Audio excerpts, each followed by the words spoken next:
여러분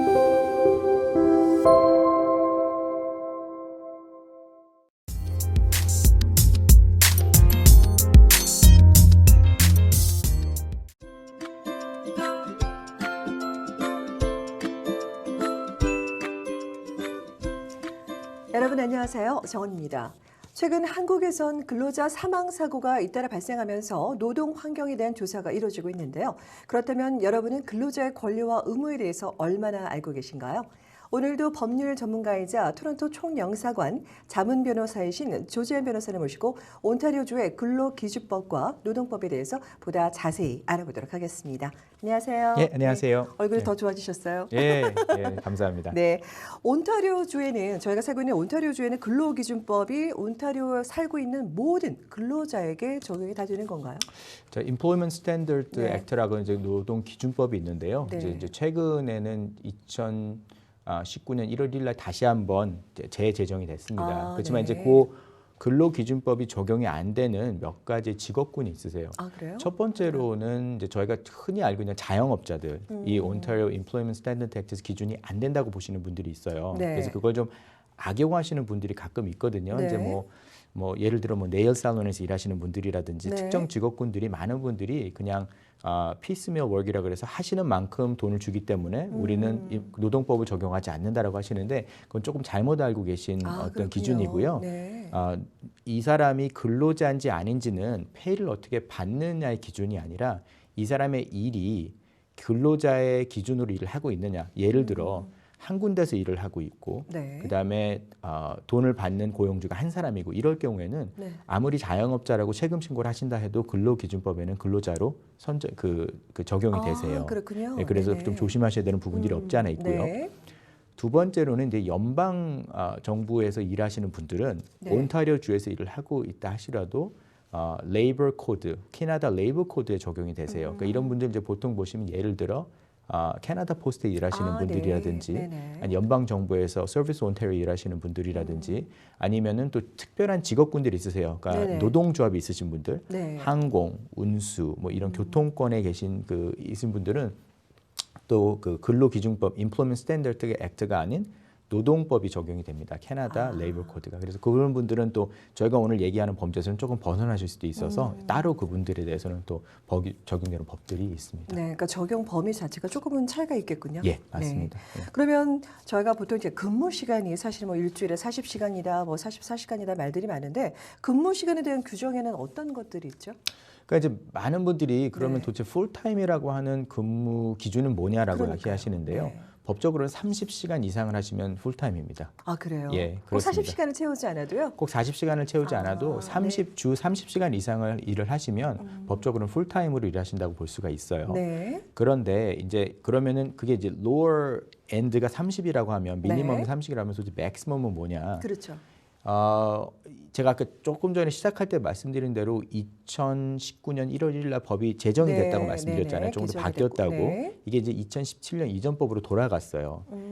뭐냐면 예전에는 작년 말까지만 해도 일주일에 48시간을 일하시려면 노동청에 허가가 있으셨어야 돼요. 아, 그래요? 예. 그러니까 임의대로 할 수는 없고 꼭 허가를 내고 허가를 받은 후에 해야 그렇게 된단 말이죠? 하셨어야 되는 건데 네. 그 법이 바뀌어서 이제는 48시간 일주일 일을 하셔도 돼요. 네. 그렇지만 44시간, 48시간 일을 일하셔도 되는데 일주일에 44시간을 기준으로 일하시게 되면 45시간부터는 초과 수당을 지급하셔야 됩니다. 1.5배로. 네. 예, 그래서 한 시간에 만약에 16불을 받고 계셨다면 1.5배인 24불을 지급하셔야 되는 게 법이고요. 그러니까 45시간 이상이 될 경우. 그렇죠. 45시간을 포함한 44시간까지는 네네. 초과 수당이 적용이 안 되고 네네. 웨이스로 네, 적용이 그래서 되고. 45시간이 되시면 그때부터는 초과 수당이 적용이 되세요. 예. 그렇군요. 그래서 리밋은 없으세요.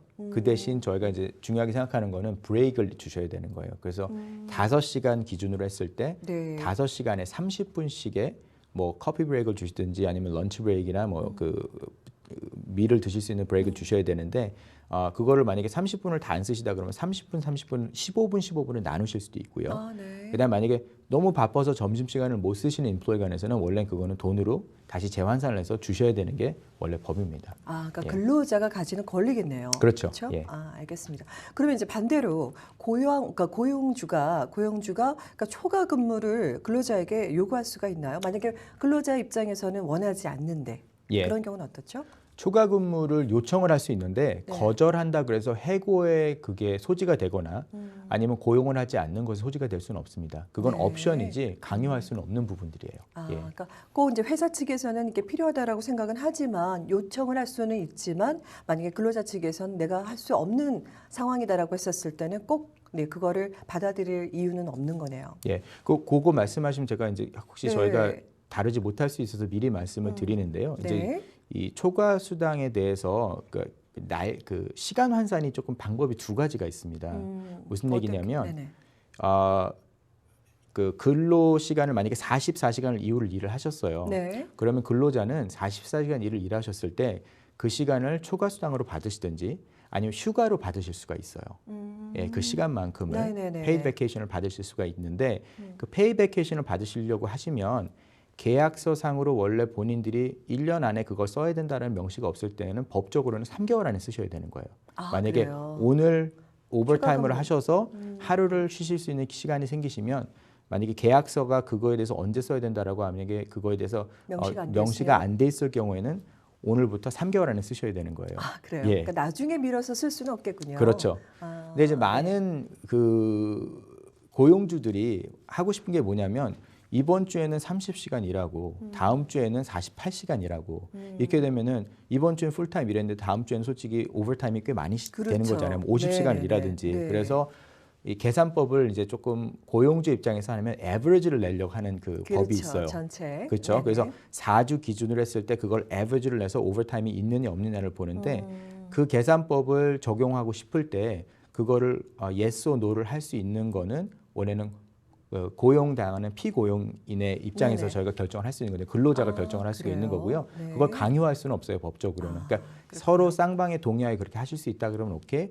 그렇지 않을 경우에는 강요하실 수는 없어요. 법이 바뀌시면서. 아, 예. 알겠습니다. 예전엔 그 부분도 네. 2017-19년 1월 이전에는 네. 그것도 노동청의 허가를 받으셨어야 돼요. 에버리지로 계산하냐 아니냐에 따라서 그렇군요. 그것조차 없어졌습니다. 예. 네, 그러니까 사실 2019년 1월 1일부로 1월 1일께서 이런 노동법이나 근로기준법이 개정이 됐다는 사실을 모르는 사람들이 아마 대부분일 거예요. 그렇죠. 그렇죠? 저희 같은 이제 네. 변호사들이나 이제 그 부분에 있어서 이제 회사들이 되게 민감하시고 노동자들이 민감하시잖아요. 그렇죠. 그래서 문제가 생길 경우는 저희가 하지만 굉장히 큰 변화들이 많이 있었습니다. 그래서 제가 오늘 말씀 나누시면서 몇 가지 더 중요한 네네. 부분에서 말씀을 좀 드리도록 할게요. 제가 알겠습니다. 중간중간에. 예. 네, 유념해서 듣도록 하겠습니다. 자, 그러면 이번에는 이제 보통 저희가 주말에는 다 쉬잖아요. 근로자의 경우는 피고용인의 네. 경우는 그럼 고용주가 직원들을 근로자를 꼭 주말에 쉬게 해야만 하는 건가요? 법적으로는 그렇지는 않습니다. 그래서 법적으로는 어떻게 되냐면 네. 주말에 뭐 토요일날 일요일 꼭 쉬게 해야 된다는 법은 없어요. 법은 뭐냐면 일주일을 기준으로 7일을 기준으로 했을 때 하루만 쉬면 돼요. 아, 아니면 네. 14일을 기준으로 했을 때 이틀을 쉬면 됩니다. 그래서 7일을 연속으로 일하셔도 괜찮은데요. 법적으로는 6일을 연속으로 일하시고 하루를 쉬시면 돼요. 아, 네. 예, 예. 네네. 그래서 꼭 주말에 이틀을 쉬셔야 되는 건 아닙니다. 예. 그렇군요. 자, 그러면 고용주가 제시하는 이렇게 급여 산정 기준이 사실은 뭐 또 근로자의 입장에서는 부당하다고 생각하고 부족하다고 네. 생각할 수 있고요. 네. 또 고용주의 입장에서는 사실 뭐 그 정도면 충분하다 아니면 또 많이 주고 있다고 생각할 수도 있어요. 사실 네. 항상 그런 갭이 생기기 마련인데 어떤 네. 그런 기준이 있을까요? 그러니까 저희가 이 근로자의 그 임금 네. 산출에 대해서는 솔직히 말씀드리면 근로자와 그다음에 고용주의 어떤 그 뭐 협상을 통해서 이루어지는 거고 그다음에 이제 그 경제적인 어떤 현실이라든지 디맨드 앤 서플라이 한마디로 그렇죠. 이제 공급과 수요에 의해서 그 가격이 결정되면서 그걸 어떻게 할 수는 없지만 네. Employment Standards Act 그러니까 노동법이나 근로법이 정해주는 거는 이제 미니멈을 정해주죠. 그렇죠. 이 최저임금. 그렇죠. 최소임금을 정해도 이 밑으로는 떨어지지 못한다. 그래서 이제 굉장히 작년에 디베이트이 많았어요. 이게 뭐 네. 14불로에서 15불로 올라간다. 뭐 네. 예전에 12불이었는데 계속 올라간다. 그래서 이제 고용주들이 굉장히 이 부분에 대해서 민감하게 생각을 그렇죠. 부담이 하셨는데 되죠.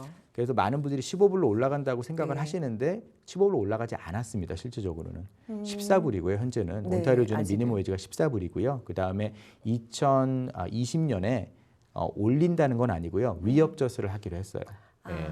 그래서 그렇군요. 이제 저희가 이제 이코노믹 리얼리티도 경제적인 현실도 좀 생각을 해야 되기 때문에 네. 고용주의 입장에서 한다기보다는 이제 그 정부에서 미니멈 웨이지 전반적으로 네. 이제 그거를 약간 뭐라 그럴까요? 이제 그거를 이제 좀 밸런스를 맞췄다고 보시면 될 것 같아요. 그래서 네. 일단 미니멈 웨이지는 14불인데요. 그렇다고 모든 직업군이 14불은 아닙니다. 네, 직업군마다 조금 차이가 있더라고요. 조금 차이가 있으세요. 조금 더 네. 높은 직업군이 있고요. 그다음에 이제 서비스업 그러니까 약간 호텔이나 호텔 숙박업에 일하시는 분들은 팁이 있기 때문에 맞아요. 이게 공사료. 12불 80인가 제가 정확한 액수는 제가 이제 호텔을 못 드리겠지만 네. 14불보다는 낮습니다. 아, 그래서 그렇군요. 그게 법적으로 허락이 되고요. 또 네네. 학생들일 경우 네. 일주일에 28시간 이상을 일하지 않는 그 학생들일 경우에도 급여가 좀 낮습니다. 14불이 아닐 경우가 많아요. 네. 그럼 이제 반대의 경우를 또 생각을 해볼게요. 고용주의 경우요. 예. 고용주가 근로자에게 초과근무 수당을 반드시 지급을 해야 하나요? 물론 이제 근로자 입장에서는 당연히 일을 했으니까 예, 받아야 예. 된다고 생각을 하는데 예, 법적으로는 어떻죠? 법적으로 아까 말씀드린 대로 44시간 일을 일하시면 네. 45시간부터는 45시간 이상은 초과 근무수당을 무조건 지불을 하셔야 돼요. 네. 근데 이제 고용주와 이제 피고용주가 네. 결정할 수 있는 근로자가 결정할 수 있는 문제는 그럼 그것을 본인이 돈으로 받을 것이냐 아니면 휴가로 받을 것이냐 페이드 베케이션을 받을 것이냐 그거는 결정하시고 니고시에이트 하실 수 있지만 근로수당을 안 주실 수는 없습니다. 그럼 고용주가 근로자에게 초과 근무와 관련된 어떤 다른 규정의 어떤 동의를 근로자에게 요구할 수는 있나요? 예, 그 말씀드린 대로 네. 초과 규정이라는 아까 이제 근무 수당 네네. 그 지급하시는 그러니까 일주일에 44시간 이상 일하셨을 경우에 받으시는 그거에 대해서는 동의를 하실 수가 있으세요. 네. 근데 이제 하신다는 게 뭐냐면 몇 시간 이상은 더 일해도 일할 수 있다. 그리고 근무 수당 할 수 있지만 근무 수당 무조건 페이를 하셔야 되는데 페이를 안 하실 수는 없고요. 그렇죠. 그래서 네네. 시간을 뭐 원래 이제 법적으로 48시간 이상 일주일에 못 하는데 일주일에 뭐 60시간을 일할 수 있다라는 거에 대해서는 동의를 하실 수 있어요. 상반간에. 네. 제가 사실 제 지인한테도 들은 얘기지만 많이 있는 일이라고 생각을 해요. 그러니까 예를 들어서 고용주가 근로자에게 피고용인에게 그러니까 어떤 그 피고용인의 권리에 영향을 미칠 수 있는 어떤 그런 내용에 대해서 좀 계약서에 서명을 하라고 이렇게 요구를 하면 그때는 어떤 식으로 반영을 해야 되죠? 그러니까 이제 힘든 부분이긴 한데요. 네, 그러니까 안 할 이제 수도 없고. 근로법정 기준으로 보면 근로법정 기준에서 그 근거되지 않은 사항에 대해서는 사인을 하실 이유는 없어요. 그러니까 본인이 그러니까 이제 이렇게 되는 거죠. 만약에 그거에 대해서 사인을 하라고 요청을 강요를 했는데 본인이 사인을 안 하셨어요. 그것으로 인해서 만약에 고용이 되지 않았거나 네. 그 부분에서 해고를 당하시면 이제 Ministry of Labor에 그거를 이제 디스퓨트를 하실 수가 있어요. 아, 노동청이요? 예, 노동청에 네. 디스퓨트를 하시던 아니면 Human Rights Commission에 그거를 신청을 하실 수는 있어요. 네. 예, 그래서 그거에 대한 어떤 데미지를 요구하실 수는 있는데 네. 무조건 하셔야 되는 건 아닌데 이제 현실적으로는 많은 분들이 뭐 너무 부당하지 않으면 어느 정도 요청은 이제 수락하시고 하시는 게 이제 현실적이긴 한데요. 예, 그런 부분은 법적으로는 그렇다는 거 말씀을 드릴 수 있습니다. 네. 이번에 좀 근로자 입장에서 한번 질문을 드려볼게요. 예. 그러니까 직장에서 가질 수 있는 휴식 시간이라는 게 물론 아까 말씀하셨어요. 뭐 5시간이라면 30분은 휴식 시간 가질 수 있다 그랬는데 어떤 휴식 시간들이 있어요? 그거 외에. 보통 아까 말씀드린 대로 네. 이제 그 몇 가지를 보시면 이제 저희들이 다 기다려지는 이제 할러데이들이 있잖아요. 그렇죠. 네, 그래서 이제 네. 그런 것들 저희가 한번 얘기해 보면 좋을 것 같은데요. 일단 기본적으로 이제 가장 최소 단위인 휴식 시간은 아까 말씀드린 대로 5hours를 이제 일을 하시면 30분의 휴식을 꼭 주셔야 돼요. 그래서 그거를 두 개로 나누실 수 있어요. 어떤 분은 커피 브레이크를 15분, 네네네. 15분을 나누실 수 있으니까 중간에 하실 수 있지만 5시간 기준으로 30분을 쉬셔야 된다는 거. 네. 그다음에 이제 캐나다에서 얘기하는 이제 statutory holiday들이 있습니다. 네. 그러니까 저희가 이제 흔히 알고 있는 네. 뭐 법적 저희가 이제 뭐 공휴일. 법적으로 뭐 2월 달에는 Family Day가 있고요. 네. 4월 달에는 이스터가 있을 거고요. 그다음에 이제 뭐 5월 달에도 제가 기억하기에는 뭐 빅토리아 데이가 네. 있고요. 그다음에 7월 달에는 캐나다 데이. 그다음에 이제 쭉 넘어가서 이제 레이버 네. 데이가 또 있고요. 이제 9월 달에 그다음에 12월 달에 이제 크리스마스하고 박싱 데이. 제가 잘 꿰고 있죠. 네. 기다려지는 그러시네요. 날들인데. 저보다도. 네, 기다려지는 네. 날들인데 그 날짜들에 되는 다 할러데이니까 쉬셔야 돼요. 네. 그거는 이제 법적으로 법적으로. 본인의 권리가 있는 거고 그거는 이제 페이드 베케이션이 페이드 할러데이가 되시는 네. 건데 네. 이 부분에 있어서 제가 할러데이를 얘기하면 좀 좋을 것 같아요. 지금 왜냐하면 이 부분이 좀 이제 많이 왔다 갔다 법이 많이 바뀌셔서 도대체 식데이라든지 네. 아니면은 뭐 패밀리 그런 거들 식데이라든지 이런 걸 지금 어떻게 달라졌느냐 하는 거를 네. 제가 간단하게 설명을 좀 드리고 또 제가 질문을 받는다고 치면 네. 마찬가지로 2019년 1월 1일 기준으로 이 식데이가 unpaid 식데이로 바뀌었습니다. 그래서 식데이는 개인적으로는 3일이 주어지는데요. 네. 그건 unpaid가 되고요. 네. 그리고 bereavement day라 그래서 이제 가족들이 죽었을 경우, 네, 누가 네, 이제 네. 상이 있었을 경우에 또 쉬는 날이 또 주어지고요. 네. 그 다음에 또 그 personal day라 그래서 뭐 moving day, 뭐 가족들이 아팠을 경우 하시는 데이가 또 있는데, 그래서 근데 이런 모든 날들이 지금은 unpaid로 다 바뀌셨어요. 그래요. 그러니까 예. 2019년 1월 1일부로. 예, 그렇습니다. 예전에 식데이가 뭐, 네네. 뭐 이틀 식데이, 페이드 식데이, 뭐 three paid 식데이 이런 것들이 법이 계속 왔다 갔다 하다가 맞아요. 결국 이제 올해 1월 1일에는 이게 원래는 예전에 이랬었거든요. 2017년 이전에. 근데 네. 이게 지금 2017년 이전으로 돌아갔어요. 예. 그렇군요. 이거에 이제 또 다른 가장 이제 많은 분들이 이제 생각하셔야 되는 게 뭐냐면 2019년 1월 1일 이전에는 식데이를 가졌을 때 3일 이후를 쓰신다고 하면 닥터스 노트를 요청할 수 있었어요, 임플로이어들이 고용주가. 네. 그래서 3일 이전에는 그 한마디로 뭐 그 병원에 의사의 소견서를 네네. 제출할 이유는 없었거든요. 네네. 지금은 하루를 쉬더라도 의사의 그 소견서를 제출해야 될 그 요청을 고용주가 할 수가 있습니다. 그렇군요. 예. 그래서 실질적으로 증명을 하라는 거죠. 그렇죠. 이제 하루를 쉬셨으면 그거에 대해서 이제 증명을 하셔야 되고요. 네. 그다음 특별히 이제 뭐 제가 아까 말씀드린 할리데이 이전에 네네. 금요일 날 쉬시는 경우에는 네. 법적으로도 이거를 이제 고용주들이 요청하는 경우들이 이제는 많이 생길 수 있습니다. 예전에는 요청을 법적으로 못했기 때문에 이게 법적으로 허락이 되질 않았거든요. 이제 개인의 어떤 인권 침해라는 그거에서도 그렇죠. 지금은 그거에 대해서 허가가 가능하기 때문에 이 부분에 대해서 신경을 많이 쓰셔야 돼요. 그러니까 한마디로 많은 분들이 식데이긴 하지만 본인이 진짜 아프셨지만 병원에 안 가시는 경우도 있기 때문에 식데이가 없으실 수도 있지만 그거에 대해서 다큐멘트는 어떻게 해야 될지는 생각을 하셔야 될 가능성도 없지 않아 있습니다. 그러네요. 나중에 예. 생각해서라도 혹시 정말 식대로 우리가 쓸 경우에는 꼭 예. 뭐 닥터스 노트나 아니면 병원에 저희가 이제 아무래도 내진 방문을 했다는 그런 기록조차는 꼭 갖고 있어야 되겠네요. 그렇죠. 그렇죠? 그래서 중요한 점은 이제 여기서 unpaid라는 거. 네, 페이가 안 나오시는. 근로자 입장에서 좋진 않은데요. 근로자 입장에서는 이번에 이제 글로벌이 바뀌시면서 네네. 그렇게 좋아지신 거는 아닌 것 같아요. 네, 많은 그러네요. 부분이. 알겠습니다.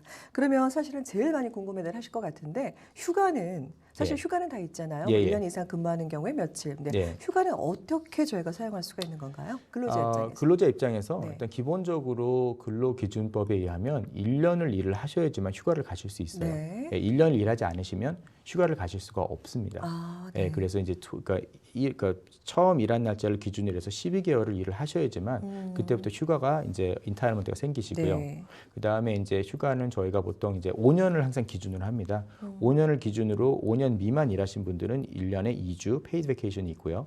그다음에 이제 5년 이상 일하신 분들은 미니멈 3주 일을 베케이션을 가실 수 있는데 이제 회사마다 조금씩 파우시들이 달라서 5년을 일하신 분들은 이제 3주인데 5년 이상 일하시면 1년에 뭐 하루씩을 더해주는 회사들이 있는데 말씀하신 대로 이제 근로기준법은 근로기준이잖아요. 그러니까 네, 미니멈으로 기준이 이거다라는 거를 말씀을 해주시는 건데 그게 스탠더드고 뭐 회사들에 따라서 약간의 차이점은 좀 있습니다. 예. 그러면 그 회사가 정하는 폴리스의 근로자는 결국엔 따라야 되는 거네요. 근로기준법이 있음에도 불구하고. 그렇죠. 그렇지만 회사는 근로기준법에서 준해서 더 밑으로 내려갈 수는 없습니다. 그러니까 한마디로 5년 미만 일하신 고용인에게 네. 2주 미만의 할리데이를 줄 수는 없어요. 2주는 네. 미니멈 주셔야 되는 거예요. 더 네네. 주시는 건 오케이. 네, 근데 그렇죠. 더 미만은 안 되죠. 네. 예, 그래서 그것들은 아마 근로자들이 이 노동법에 대해서는 이 근로법 기준법에 대해서는 어느 정도 숙지를 하고 계시는 게 좋다는 생각이 좀 들기는 해요. 네, 쌍방간에 사실 뭐 고용주의 입장도 그렇고 피해 고용인의 입장에도 이제 노동법이라든지 근로기준법을 좀 잘 알고 있어야 되겠네요. 그렇죠. 이제 저희 클라이언트들 보면은 고용인들의 입장에서도 안 네. 주시려는 게 아니라 모르고 못 주신 것들이 있는데 그러네요. 그래서 이제 이분들이 이제 항상 그 법에 대해서는 물론 이제 회계사님이나 아니면 저희 뭐 고문 변호사들이 있으시면 그 부분에서 이제 조언을 주시겠지만 네. 또 그렇지 못하신 분들이 있다면 잠깐 미스하시는 부분들이 있어요. 그래서 네. 예전 같은 경우는 2019년 이전에는 원래 그 Employment Standard Act의 포스터들을 꼭 그 직장에 붙여 놓으셨어야 되거든요. 그런 네. 권리에 대해서 서머라이즈 한 거를 그 정리 요약한 거를 지금 또 그것도 안 하셔도 상관이 없어요. 그래서 그러네요. 많은 그 근로 기준에 있어서는 조금 법들이 고용인에게는 좀 편의성을 좀 더 주고 네. 고용주에게는 조금 더 이제 예전에 있던 권리들이 많이 좀 줄어들었다는 느낌을 받을 수 있는 게 이번에 이제 법 제정이 좀 바뀌었습니다. 그런 네, 식으로. 사실 법이 그런 식으로 자꾸 개정이 되면 사실 그 법에 적용이 되는 대상의 입장에서는 혼돈스럽기 마련이거든요. 그쵸? 여러 그렇습니다. 가지로? 예, 왜냐하면 변호사 네. 입장에서 굉장히 혼돈스러웠던 게요. 네, 그렇죠. 저희 같은 경우는 이제 제가 고용 계약서를 제가 작성해 드리는데 작년에 법이 너무 많이 바뀌어가지고 제가 몇 번을 다시 재수정을 했던 경우들이 많이 네, 있었습니다. 예. 알겠습니다. 사실 지금 말씀을 나누다 보니까 그 이후에 궁금한 것들이 뭐 휴가 관련해서도 그렇고 저희가 뭐 말씀하신 뭐 식대부터 시작해서 개인적인 사정으로 휴가를 가는 경우도 많잖아요. 예, 예. 그런 부분에 대해서는 저희가 이어지는 시간에 다시 한번 또 말씀을 언급해 주시기 부탁드리겠습니다. 예, 그렇게 하겠습니다. 네, 감사합니다. 예, 감사합니다. 우리는 살아가면서 많은 권리를 누리며 동시에 많은 의무도 지고 있는데요. 사회적으로 인정할 수 있는 범위 안에서 권리는 의무를 다할 때 비로소 제대로 행사할 수 있는 게 아닌가 싶습니다. 성실한 권리와 의무 이행으로 건강하고 또 밝은 사회를 만들어 가시기 바라며 저는 다음 시간에 다시 찾아오도록 하겠습니다. 시청해 주신 여러분 고맙습니다. 수고하셨습니다.